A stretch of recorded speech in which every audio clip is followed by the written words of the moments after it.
You're good? Okay. Good morning, everybody. We're going to call... And Chad, if you wouldn't mind muting the folks who are not muted.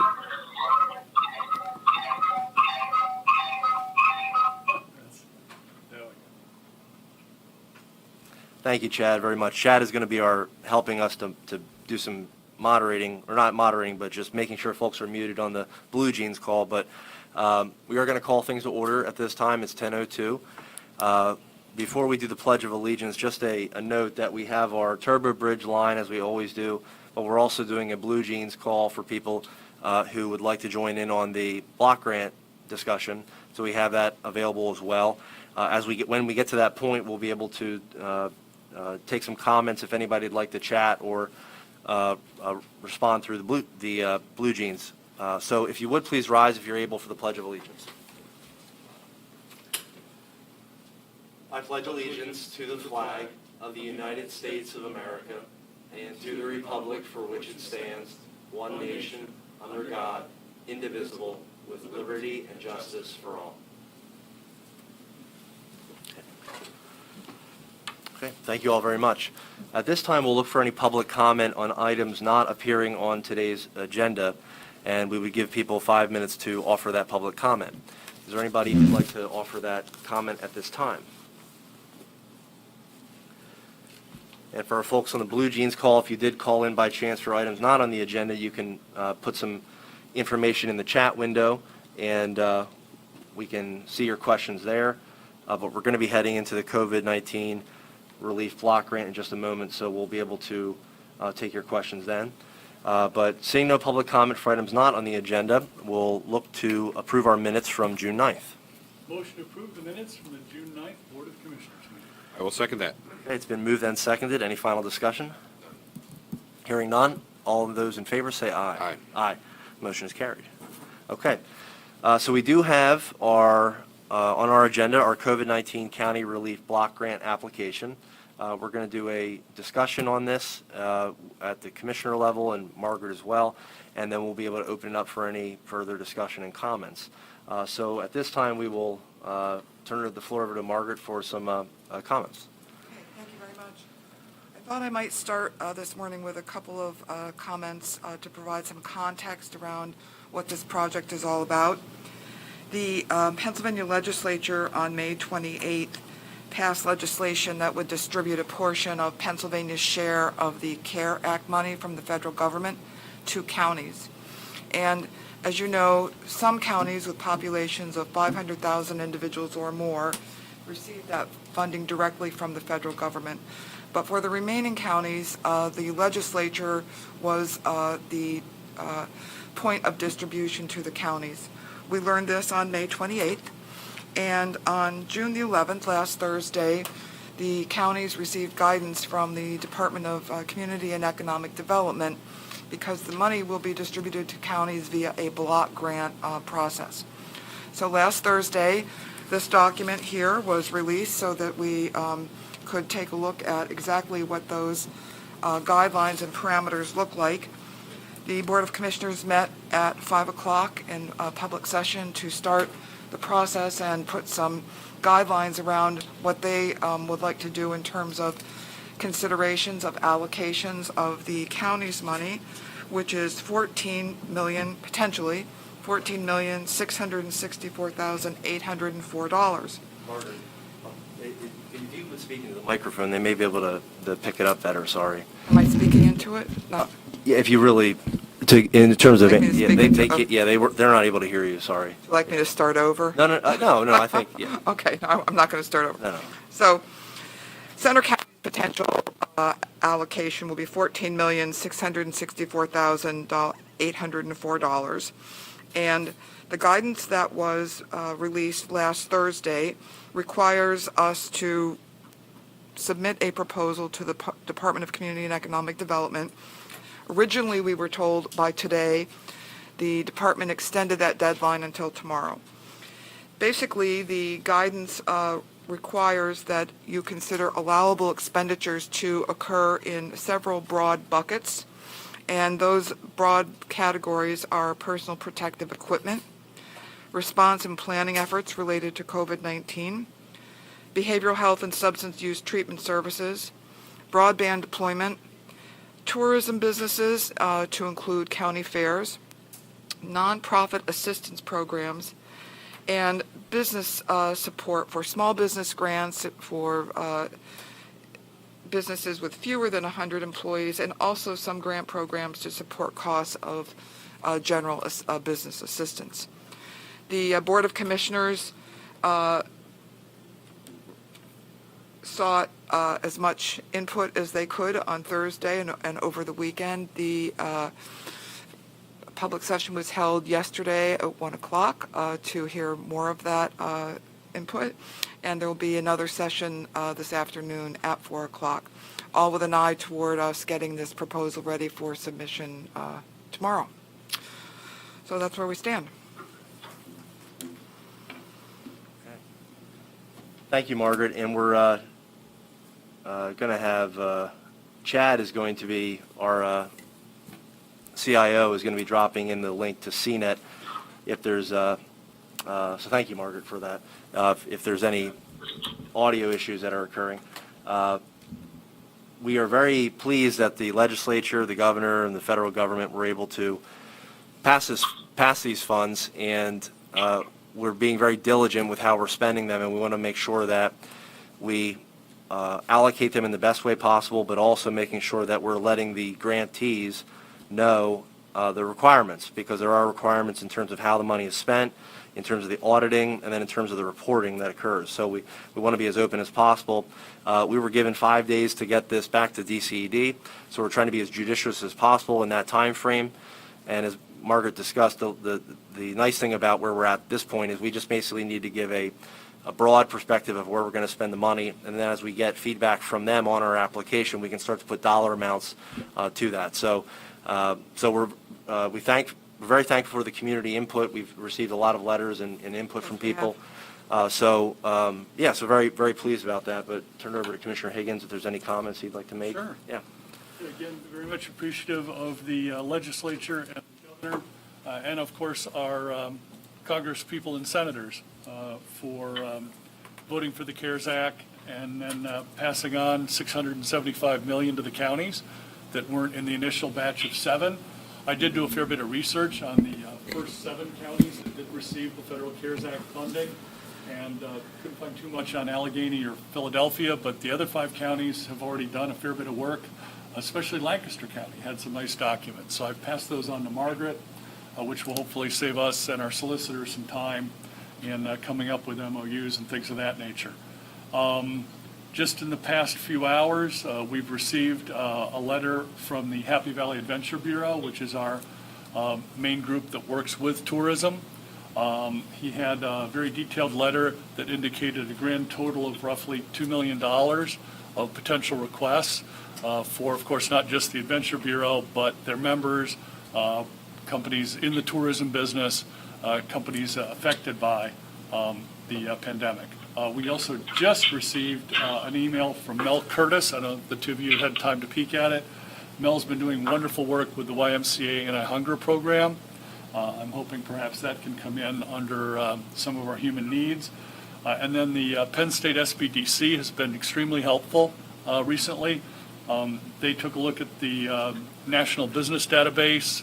They also estimated as best they could how many Center County businesses may have received either PPP or EIDL loans.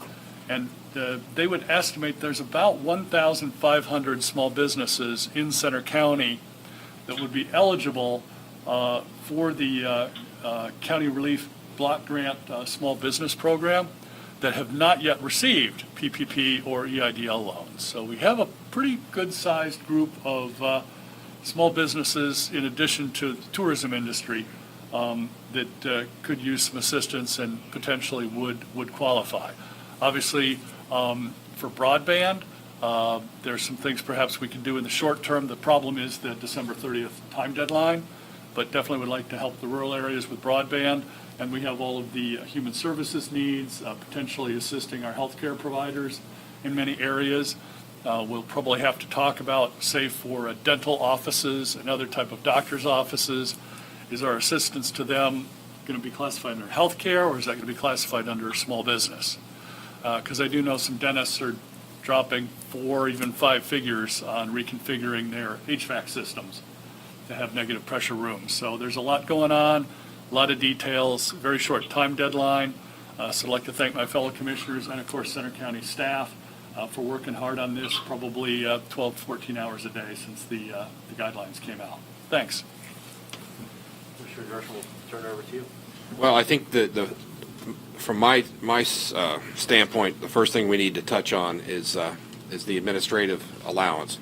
I do believe we as Center County are not well positioned right now to be able to administer $14.7 million on all the requests that we're going to get. So I do think we need an accountant / gatekeeper pretty much going out of the blocks to help us not only determine and track the expenses, but making sure that those expenses are appropriate. One of the things that this grant does not allow, and people should be very well aware of, is the fact that we cannot backfill revenue. And so what we can do is mitigate some of the impacts of the COVID crisis to not only local businesses but also the educational and healthcare facilities in our area. We also have, I think, a great responsibility to look at what impacts it's had on the mental health and human service industries in our community. So I think we really need to look, once we are able to take a breath, and hopefully that'll be after today when we get this grant submitted, that we can look at how we best deploy these funds throughout our community to make the biggest impact. We can look at what other counties have done. I think Center County is a little bit unique in that we have Penn State University here. Penn State's a big part of what I would consider the lifeblood of our community, and I believe that we can work with Penn State and our local municipalities surrounding Penn State to make sure that they're successful, that both the students and the university itself have the resources they need to get through the next few months of this pandemic. So I really would I would really stress that this is going to be a process. It's going to be a quick process, but I think it's one that we can weather with the right team put together, and I think that's the first thing that we need to do as we move forward. So that's it. So we're going to try to do our best with taking comments here for folks who are on the line. We do want to let everybody know, and thank you, Chad, for sending it out. There is a live stream on CNET that if there are any audio issues or video issues, you can join the live stream of CNET. But at this time, we would be happy to take any comments from people who would want to offer them via video. You can also put them in the chat as well, and we'll do our best to answer them. So, yeah, please, and if anybody would like to offer any questions or comments, feel free to do so now.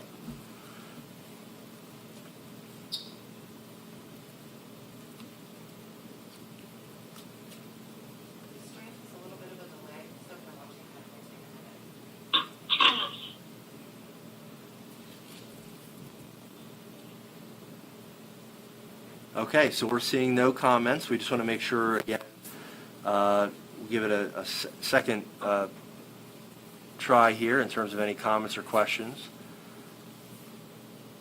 And just to note as well, we will be doing one of these as well at 4 o'clock today. So if there are any comments that anybody would like to make that's on the line now or watching this later at the noon TV broadcast anytime, feel free to, again, join us at 4 o'clock or email us, call us, social media as well. So seeing no other comments, we just want to put one more pass out there for any questions or comments. One question, Yeah, Mr. no, Chairman. please. Please, sure. I guess when will we be taking the official action on the submission of the grant? Will that be at this meeting at 10 or at the 4 o'clock meeting? I think 4 Okay, o'clock. just so right? we're clear Yeah. with the timeline. Yeah, we would need You're it able, before, you're right? able, You're able to do that at a work session. Absolutely, yes, yep. And we've advertised it as well. An advertised work session, public work session. Yeah, so we would, 4 o'clock, yeah. With the input we've received from various entities in the community, and certainly what we've, what our personal feelings are on this, everything will be put out there at 4 o'clock as part of the conversation for the submission of the grant.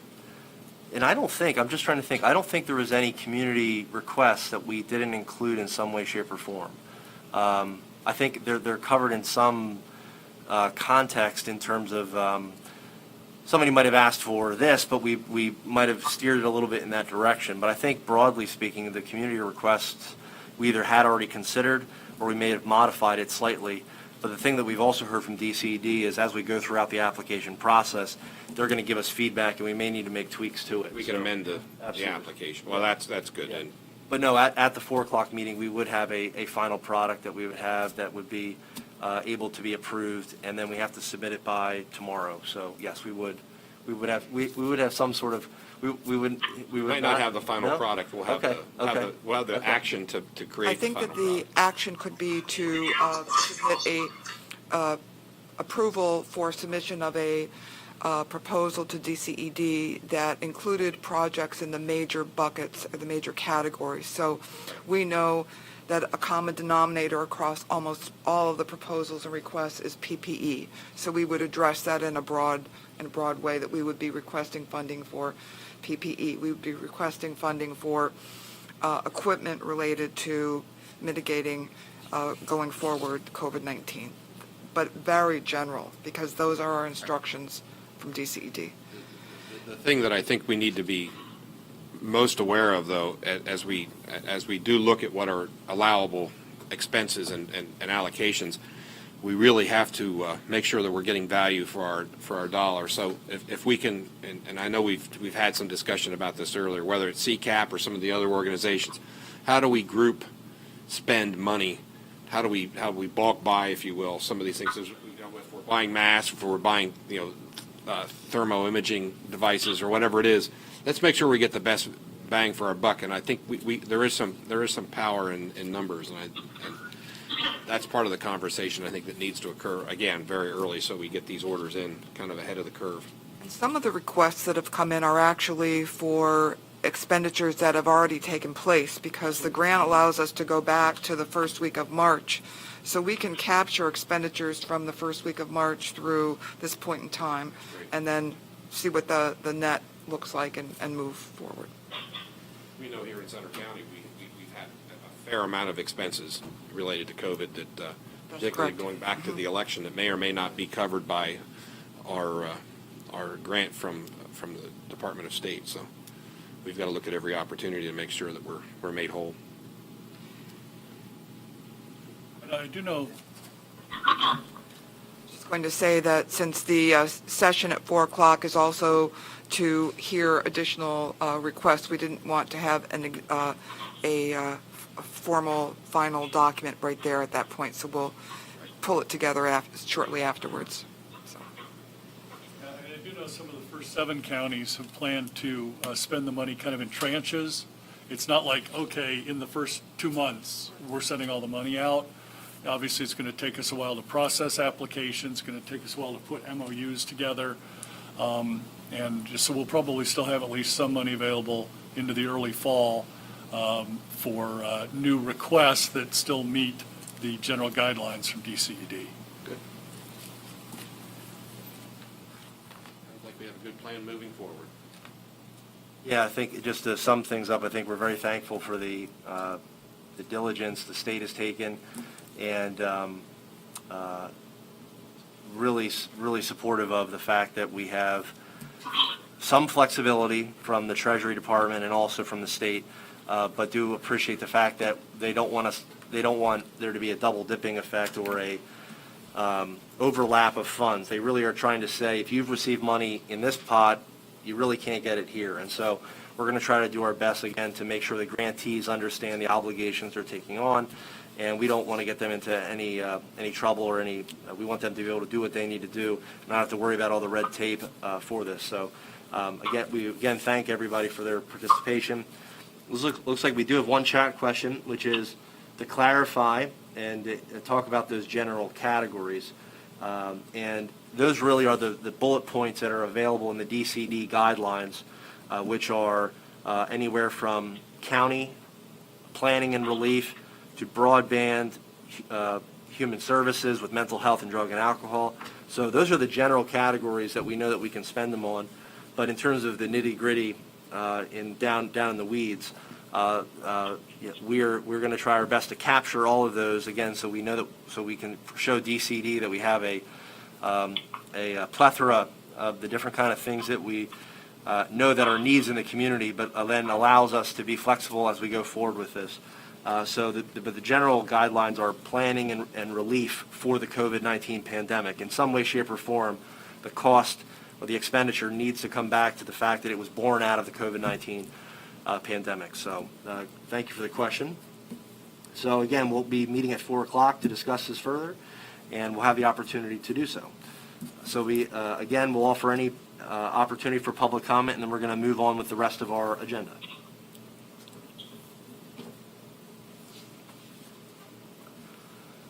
Okay, seeing no further comments, we will move on to the rest of our agenda. Again, thank you everybody for joining us for this portion.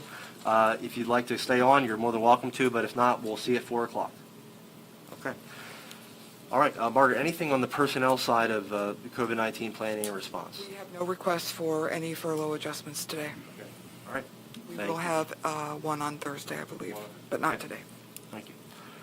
All right, we're going to move to contracts then. We have 2 items for MHID. Yes.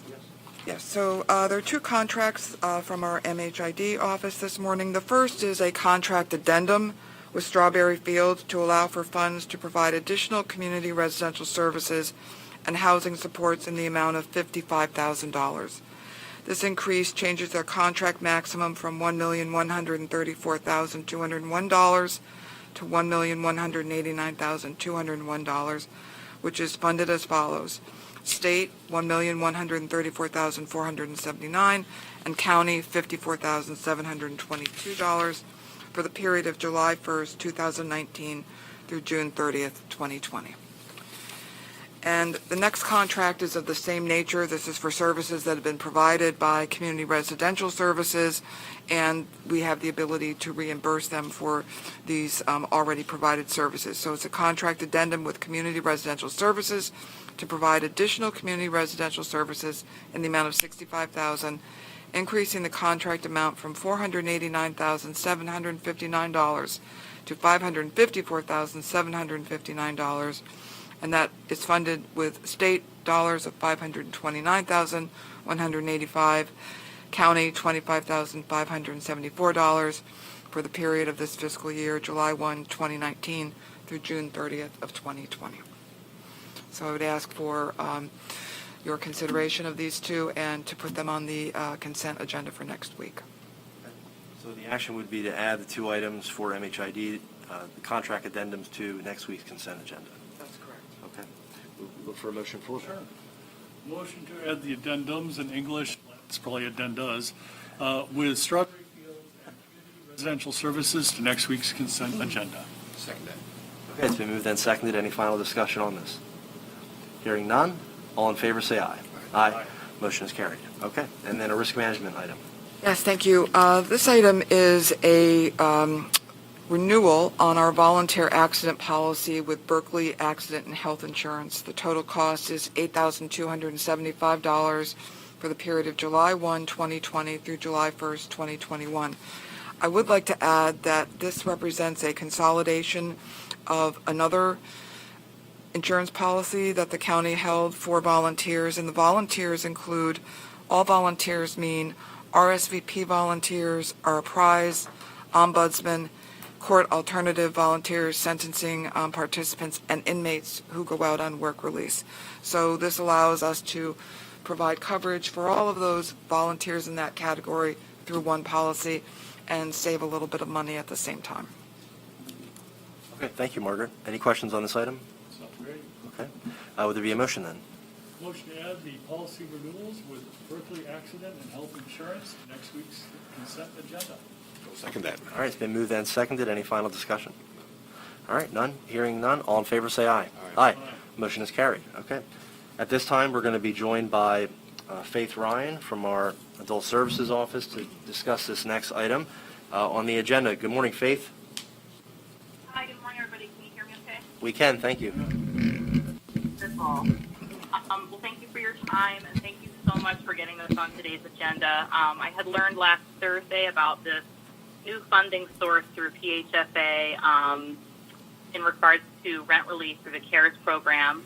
This is federal funding, and we have until this Thursday, June 18th, to submit our letter of intent and a short narrative. So again, I appreciate the time, and I am looking to have this letter of intent or submission of it approved today if possible.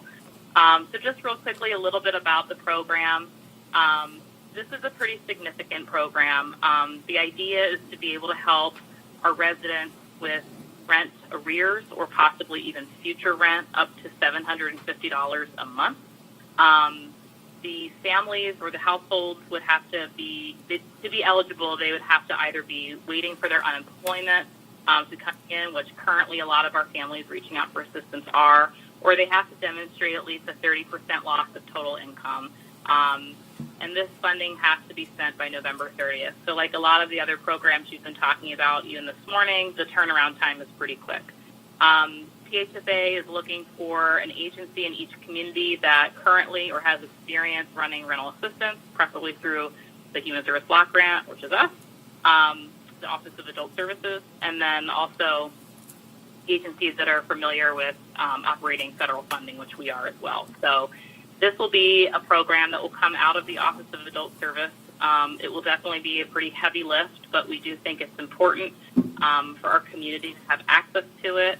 I can assure you that we are all sitting back, holding on tight as human service agencies and community agencies to see what happens when the eviction and foreclosure moratorium is lifted after July 10th. So this will be a really good tool to have in our pocket. And the last thing I just want to kind of point out, which makes this program a little bit different, is that landlords actually can have access to the program as well. To be honest, I'm not sure if they have to come directly through us or it's something they can do independently. I have to learn more about it. But the kind of caveat here with the program is that if a landlord participates or accepts the payment, they can only accept or receive up to $750. And if the rent is $1,000 per month, let's say, they have to kind of eat the rest of that. That's the idea. As a community, we can talk about how we can best support our landlords, but I just wanted to throw that out there because on the surface, it looks like a program that people could be able to access up to $750, and we can find other ways or, support the balance. But if the idea is that the landlord participates, they can't take the tenant to court, for that balance. So it's pretty intense, but like I said, we feel it's really important to definitely, apply for and have available for us. So please let me know if you have any questions. Thank you, Faith. So if somebody is, again, this funding isn't assured, but how quickly would we know that if we're going to receive access to this or not? So I'm to understand that it's a pretty quick turnaround. We would have access to applying for it as early as July 6th. I believe it's a system where we would have like a whole new website where we would go on as the kind of administrating entity and fill out like an application essentially. We'll be required to do some pretty rigorous reports because that's how the funding's actually going to come in. The funding's going to be coming into us based on previous reports. There's a lot of fluidity with this money. PHSA has the ability to move money around through counties as it's needed, so they're really kind of, it's not quite a reimbursement program, which we're familiar with federal, but yeah. That's so that's the idea. Well, just because the manpower right now. Well, no, and thank you, and just because we know there's been a lot of discussions about evictions potentially and the moratorium on that ending, so this is good to get some relief to individuals within our community that have property who have been good with their tenants, but they also need to find ways that they can make sure that they can make ends meet. So this seems like it helps both sides. But again, going back to the point we made during the COVID relief block grant, we want to make sure that landlords and tenants understand what they're getting into by applying for this program. So but as soon as we hear about this, I would think that we'd want to get as much information about it out there as possible, but then also getting some questions answered as well. So if we would receive this funds, would your phone number at the Office of Adult Services be the contact number for this?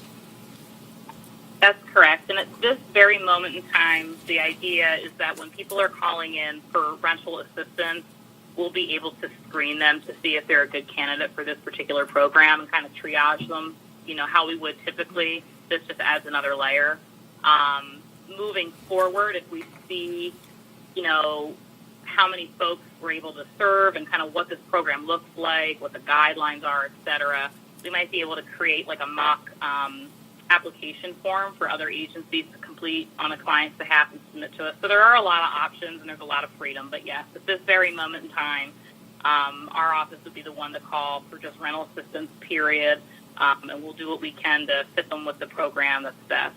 And again, what makes this particular program different, is that families can receive assistance for up to 6 months. They have to qualify each month. And the rent arrears can go back as far as March 1st, which again is very similar to a lot of the other grants that we're all looking at. Thank you, Faith. Any other questions, comments for Faith? Okay, all right. Yeah, it sounds good. Okay, super. All right, thank you very much, Faith. So we would look Thank to you. adopt the resolution and then also the submission letter. We could do that as one motion, two. It's up to you, however you want to do it. We'll do two. Two. Okay. All right. All right, so motion to adopt resolution number 14 of 2020, authorizing the submission of a letter of intent to the Pennsylvania Housing Finance Agency for the rental assistance relief funding through the CARES Act. Second. All right, it's been moved and seconded. Any final discussion on this? Hearing none, all in favor say aye. Aye. Thank you very much, Faith.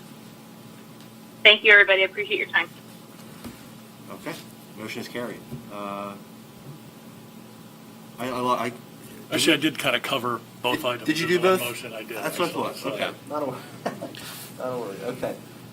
Planning. Margaret, we'll turn it back to you. Okay, thank you very much. The next four items are related to our Center County Grange Park Equine Center Expansion Project, the Redevelopment Assistance Capital Project, RACP. And I'm going to talk about the fourth and last item first, and then go back and talk about the first three, and I'll be looking for one motion then to approve these documents at the end. So item number 4 is an assignment agreement between the Center County Grange Encampment and Fair / Center County Pomona Grange number 13 Patrons of Husbandry and Northwest Bank. The county has served in the capacity of a pass-through economic development agency for purposes of receiving and administering the RACP funding for the project in an amount not to exceed $1,226,088. You've seen this document previously. It is back before you because there has been a change in the amount of money, and therefore it needed to come back for your approval. Essentially what this does is the county assigns the transfer of the funds directly to the Northwest Bank for payment on the interim loans. Center County is not a party to the agreement, but by signing this, you are acknowledging that as grantee that you will act in accordance with this assignment agreement. And likewise, the State Office of Budget and the administrator of the RACP program must also acknowledge this action. So it will be multiple signatures. Our solicitor has reviewed this, and again, it's back before you because of a change in the dollar amount. The first three items have to do with needing your approval for submittal of revised RDA forms that actually identify the source of funds for the Equine Center expansion and the use of the funds. These were also previously approved, but due to an added request for payment, we're bringing these before you again. So there are 3 sets of forms. You'll see the first one is actually documenting the total 2019 completed project, and that total project was $1,432,220, and anticipated reimbursement is $1,226,088.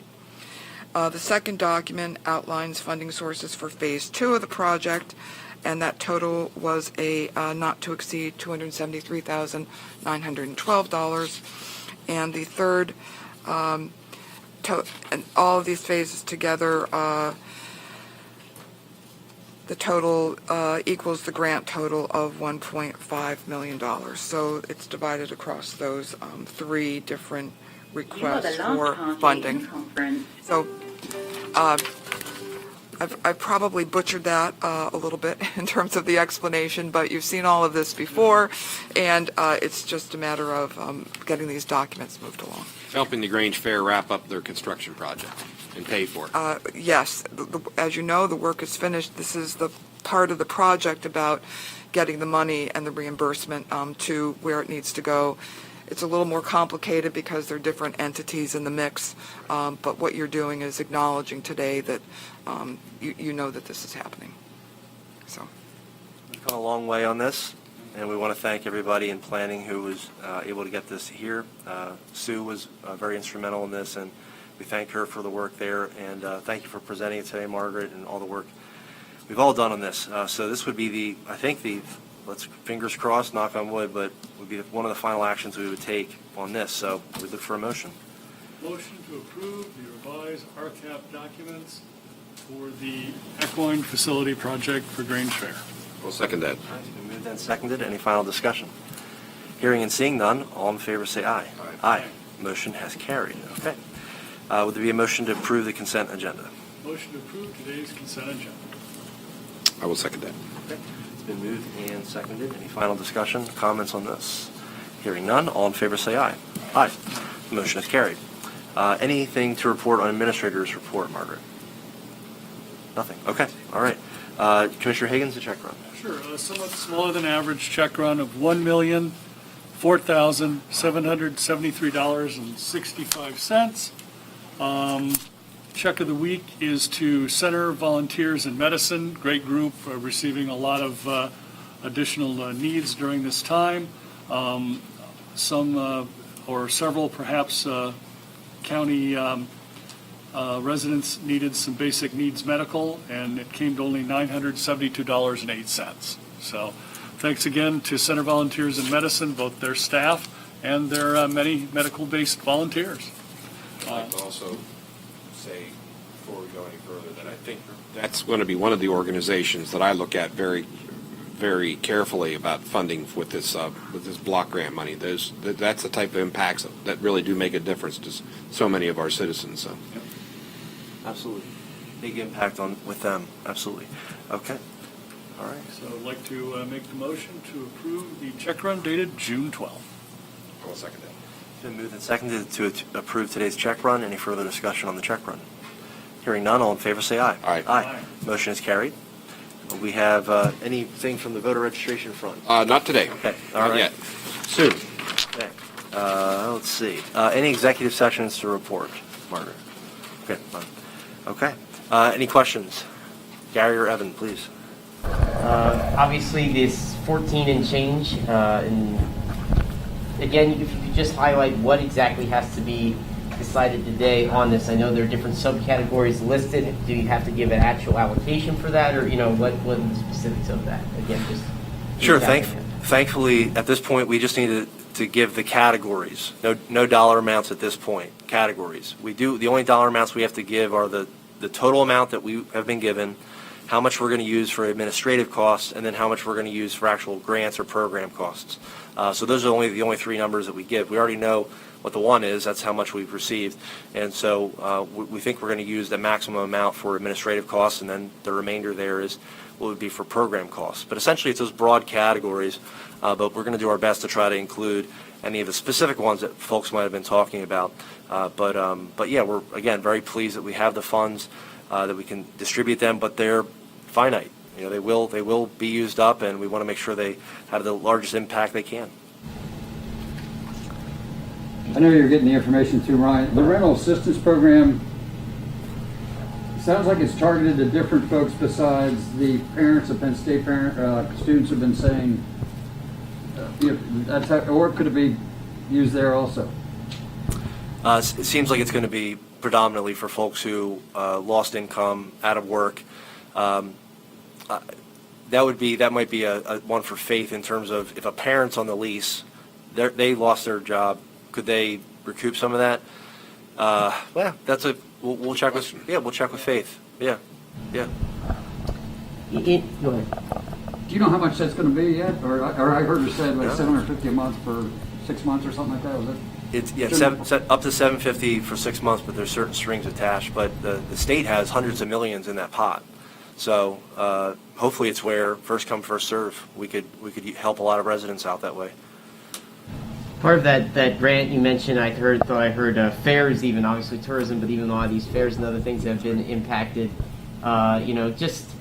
I know we don't have all the figures in front of us here, but I think a lot of small businesses and a lot of people that depend on those types of things are anxious to hear what they could be getting to help them out. And I guess even just a statement in terms of, is that sort of at the top of the plate? Obviously PPE is up there. There's a lot of things, but I guess my question is, if each of you wouldn't mind outlining if you have sort of a top 3 or top list of things maybe that you think should definitely has to get covered within this 14 plus million. Yeah. If there's any. Yeah. Go ahead. Please. All right, I'll go first. We're hearing about personal protective equipment from practically everyone. And to Commissioner Dersham's point, if it's allowable by DCED, if the county or possibly even the counties through the County Commissioners Association of Pennsylvania could do a massive multi-million-dollar buy and get great prices, and then we could distribute that out to the various groups. I also think another major category is for our municipalities. There's 35 of them. They've all been affected, and some of them, perhaps places like Bellefonte, Phillipsburg, State College, maybe even Millheim, have active, vibrant downtowns, or at least downtowns that were recovering and making progress. There might be some ways to utilize funds for planning and revitalization related to COVID-19. And the biggest category for me would be our small businesses and tourism. There's at least 1,500 companies in Center County that would potentially be able to use these funds for replacement of PPE expenses, for planning, for cleaning supplies, and possibly for working at mitigating issues they're having with COVID.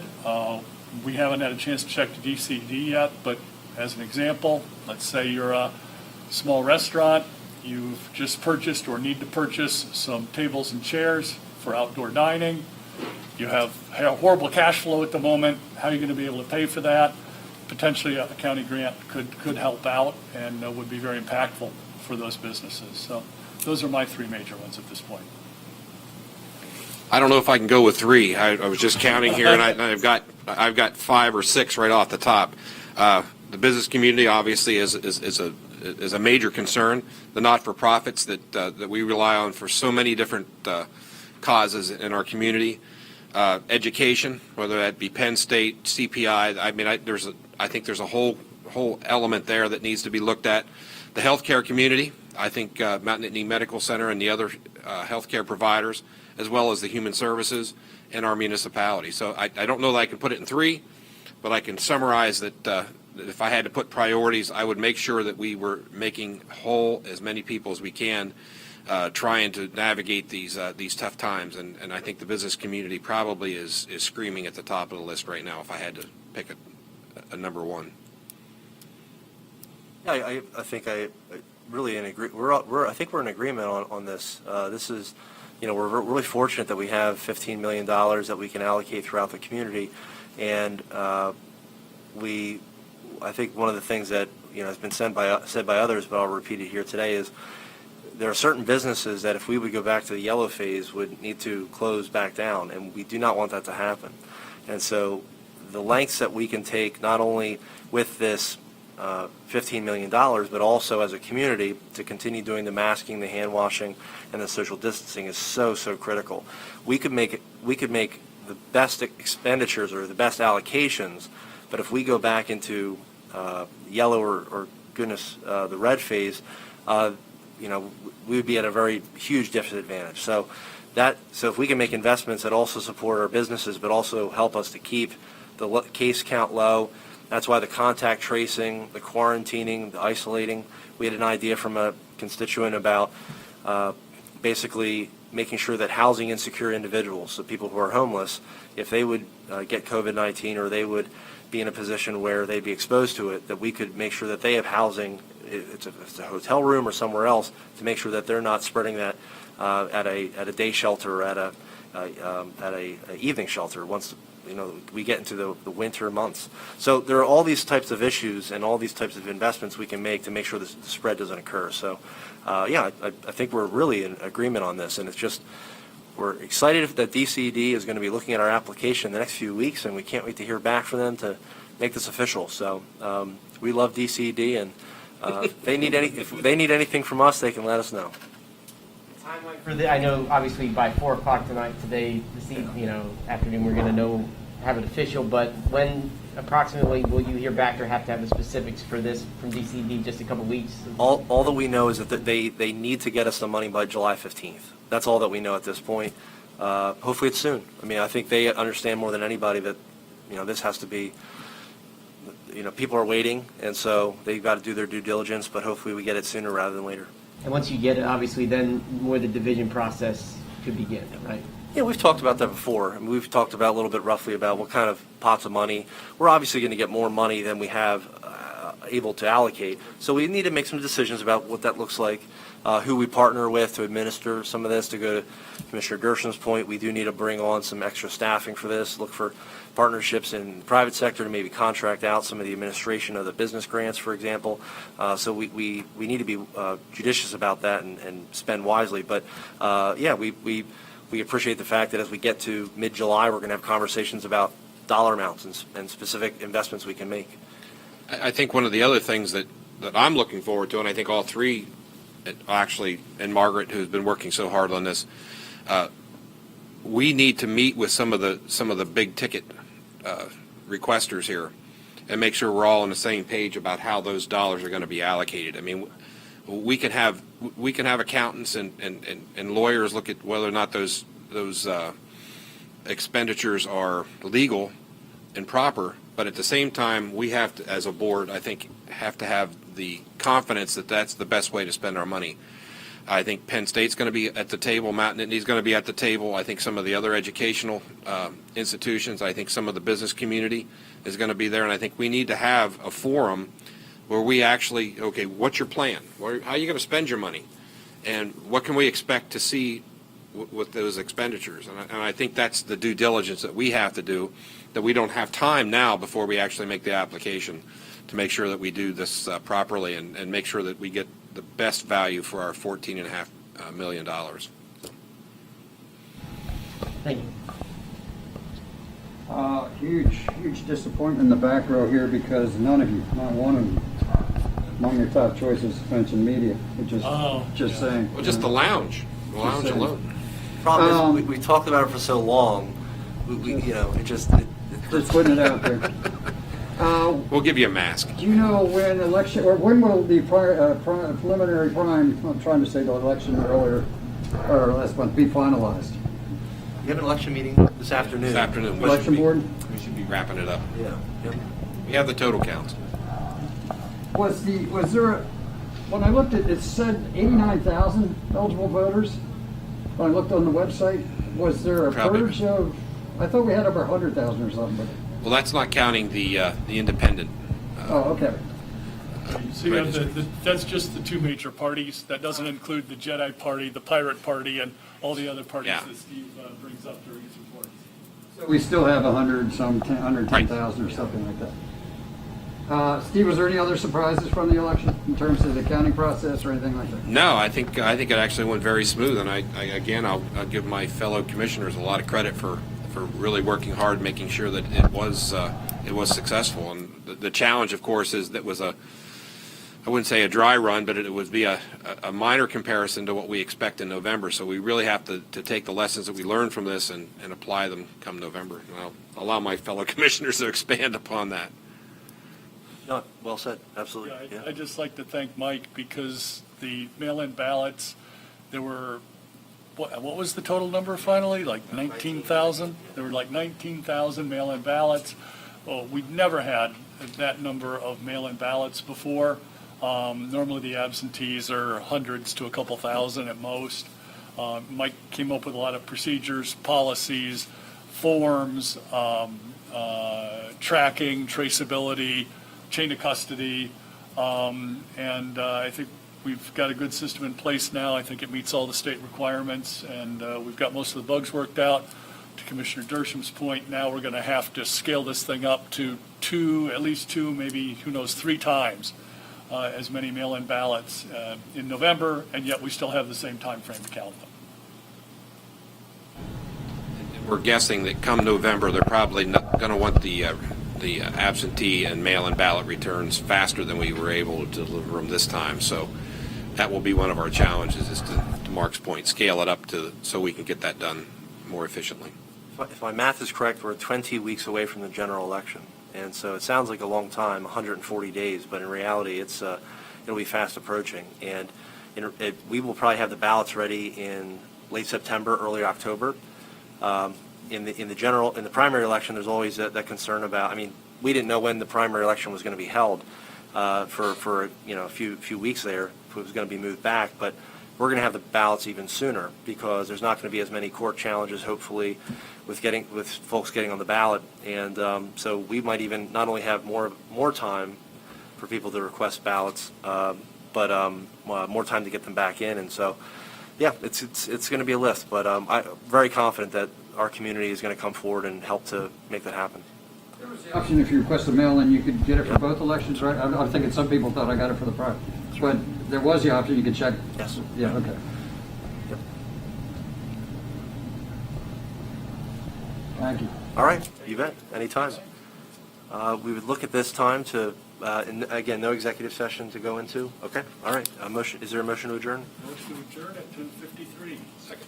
All in favor, say aye. Aye. Aye. We are adjourned.